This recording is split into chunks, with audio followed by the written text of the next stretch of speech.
So ನಮಸ್ಕಾರ guys, ಇಲ್ಲೊಂದ್ ಕೋತಿ ಮಗ ಊಟ ಮಾಡ್ಬೇಕಾದ್ರೆ ಹಿಂದೆ ಒಂದ್ ಚಪ್ರಿ ಅಂಕಲ್ ಬಂದ್ ಸೈಡ್ ಅಂತ ಬಂದ್ಬಿಡ್ತಾನೆ. ಅದನ್ನ ನೋಡ್ಬಿಟ್ಟು ಇಲ್ಲಿ ಶ್ರೀರಾಮ್ಪುರ ಸಿಂಹ ಮತ್ತೆ ಅವ್ರ ಹೆಂಡತಿ ಬಿದ್ದಿ ಆಗ್ತಾ ಇರ್ತಾರೆ. ಫುಲ್ ಬಾಡಿ ಮನುಷ್ಯಂದು, ತಲೆ ಮಾತ್ರ ಕೋತಿದು. ಕ್ರಾಸ್ ಬಿಟ್ ಕರಿಯ ಅದಕ್ಕೆ ಬಿದ್ದಿ ಆಳ್ತಾ ಇರ್ತಾನೆ. ಆಗಿದ್ದಾಗ್ಲಿ ಗೋಳಿ ಮಕ್ಳಿಗೆಲ್ಲ ಬುದ್ಧಿ ಕಳಿಸ್ಲೇಬೇಕು, ನಾನು ಕೆಲಸ ಮಾಡಿ ಕಾಸ್ ಮಾಡಿ ಆಮೇಲೆ ಗೋಳಿ ಮಕ್ಳಿಗೆ ನಾನು ಯಾರು ಅಂತ ತೋರಿಸ್ತೀನಿ ಅಂತ ನಮ್ ಕ್ರಾಸ್ ಬಿಟ್ ಕರಿಯ ಫುಲ್ ಕೆಲ್ಸಕ್ಕೆ ಬರ್ತಾನೆ. ಕೆಲ್ಸದಲ್ಲಿ ಫುಲ್ ಹಸುದ್ ಸಗಣಿ ಎಲ್ಲ ಕ್ಲೀನ್ ಮಾಡಿ ಹಸುದ್ ಹಾಲ್ ಕರ್ದಿ ಬೆಳಿಗ್ಗೆ 6 ಗಂಟೆಗೆ ಎದ್ದೋಗ್ಬಿಟ್ಟು ಮನೆಗೂ ಹಾಲ್ ಹಾಕ್ಬಿಟ್ಟು ಬರ್ತಾನೆ. ಹಾಲ್ ಹಾಕ್ಬಿಟ್ಟು ಬಂದು ಅವ್ರ ಓನರ್ ಹತ್ರ ಕಾಸಿಸ್ಕೊಂಡು ಬಟ್ಟೆ ಅಂಗಡಿಗೆ ಹೋಗಿ ಅವನ್ಗೊಂದು ಸೂಟು ಬೂಟು ತಗಂತಾನೆ. ಆಮೇಲೆ ಕಟಿಂಗ್ ಶಾಪ್ ಹೋಗಿ ಅಂತ ಮಸ್ತ್ ಕಟಿಂಗ್ ಮಾಡಿಸ್ಕೊಂತಾನೆ. ಆಮೇಲೆ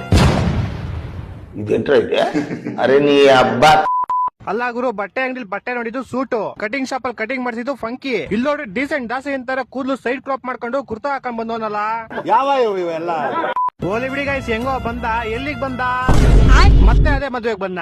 ಅಲ್ಲ ಇವ್ರಿಗೆ ನಾಚಿಕೆ ಮರ್ಯಾದೆ ಇಲ್ವಾ? ಆಲ್ರೆಡಿ ಒಂದ್ಸತಿ ಹೋಗ್ತವ್ರೆ, ಮತ್ತೆ ಊಟಕ್ಕೆ ಅಲ್ಲೇ ಬಂದವನೆ. ನನ್ನ ಮಕ್ಕಳು 3 ಬಿಟ್ಟು ಇಟ್ಬಿಟ್ಟವ್ರಣ್ಣ. ಮಾನ ಮರ್ಯಾದೆ ಏನು ಇಲ್ಲ.